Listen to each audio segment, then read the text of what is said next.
Hello viewers, আসসালামু আলাইকুম। Take step YouTube চ্যানেলের পক্ষ থেকে সবাইকে স্বাগত জানাচ্ছি। এই ভিডিওতে আমি Adobe Reader এর ছোট্ট একটা টিপস আপনাদের সাথে শেয়ার করব, যেটা হয়তো আপনাদের বেশ কাজে লাগতে পারে। তাহলে চলেন শুরু করা যাক।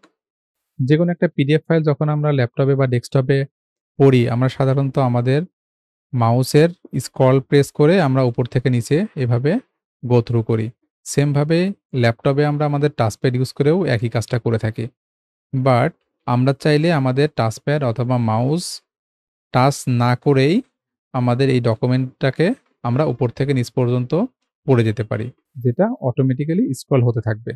আর এই অপশনটা এনেবল করার জন্য আমাদেরকে যেটা করতে হবে, আমাদেরকে এই মেনুতে যেতে হবে। এখান থেকে ভিউ থেকে নিচের দিকে এখানে অটোমেটিক্যালি স্ক্রল এই অপশনটাকে এনেবল করে দিতে হবে।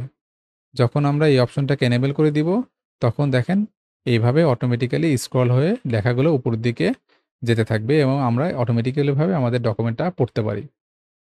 আবার যখন নির্দিষ্ট কোনো একটা স্থানে থামিয়ে দেয়ার দরকার হবে, তখন আমাদেরকে জাস্ট মাউসের লেফট বাটন প্রেস করতে হবে এবং এখানে এভাবে আমরা আবার এটাকে থামিয়ে দিতে পারবো।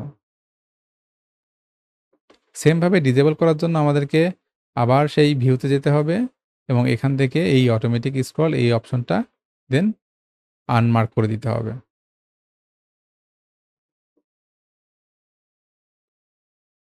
Thanks for watching. Please keep in touch for more videos.